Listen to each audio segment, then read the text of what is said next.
त्र्यंबकं यजामहे सुगन्धे पुष्टिवर्धनम् उर्वारुकमेव वन्दना नित्यमुक्तिमहामितं।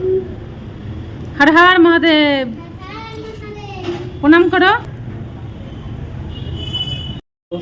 এভাবে স্নান করতে ভালোবাসে, তাই স্নান করতেছে। দিকে তাকা, ভালো লাগে এভাবে স্নান করতে? তাড়াতাড়ি স্নান করে ফেলো তাহলে, ঠিক আছে? ওর ভীষণ পছন্দ, ঠিক আছে, এইভাবে স্নান করতে ভীষণ ফুল দিয়ে আমার বেশি ভালো লাগে। তাই ওর স্পেশাল দিনে ওকে এইভাবে আমরা স্নান করতে দেই। একা একাই বসে পড়ছে।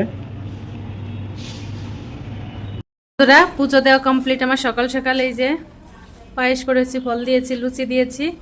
আর আজকে হচ্ছে ভালো দিন, যেহেতু গুরু পূর্ণিমা, গুরু পুজো আজকে।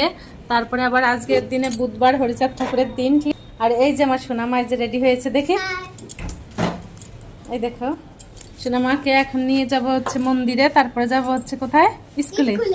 কারণ আজকে আমার বার্থডে। এই যে আমাদের বার্থডে কাল, এই যে আমার কিউটিটা। সবাই একটু বেশি বেশি আমার পুজোর দিনই আমার বার্থডে। হ্যাঁ, আমার সোনামাকে সবাই একটু বেশি বেশি আশীর্বাদ করো তো। আমার মাম্মামটাকে তোমরা অনেক অনেক আশীর্বাদ দিও। এটি ছিল 2020 সালের 29শে জুলাই, ভীষণ মহামারী করোনার সময়। তখন ঈশ্বরের আশীর্বাদ আর গুরুজনদের আশীর্বাদে আমার সোনামা এই দিনে সুস্থ স্বাভাবিকভাবে এই পৃথিবীতে এসেছিলেন, এবং সেদিনই আমি আমার মাতৃত্বের স্বাদ অনুভব করেছিলাম। তো দিনটা এই জন্য আমার কাছে ভীষণই ভীষণই গুরুত্বপূর্ণ এবং স্মরণীয় একটা মুহূর্ত। এই দিনটাতে আমরা যাই হোক আমাদের মতো করে একটু মানে মেয়ের খুশির জন্য সেলিব্রেশন করি। তোমরা তো সবাই জানো আমরা বাইরে থাকি। তো এই নিয়ে এই যে হচ্ছে আমার মাম্মামের 6 বছর কমপ্লিট হলো, ঠিক আছে, সাথে পা দিল। তো তার জন্য বার্থডেটা, এই বছরের বার্থডেটা একটু অন্যরকম, মানে খুবই সিম্পলভাবে হচ্ছে, ঠিক আছে। এর আগের 4-5 বার যে বার্থডেগুলো করেছি একটু যাই হোক এখানকার লোকজন নিয়ে, আত্মীয় স্বজন এসেছিল, সেইভাবে করেছি। আসলে সববার সব সময় তো সব রকম সকাল দেখো ঘরে পুজো টুজো দিয়ে তারপর মামাকে স্নান করে রেডি হয়ে সবাই মিলে চলে গিয়েছিলাম মন্দিরে। আর সব থেকে বড় ব্যাপার, প্রথম বার্থডেটা তার বুধবারের দিনই পড়েছিল, আর জন্ম হয়েছিল বুধবারের দিনে।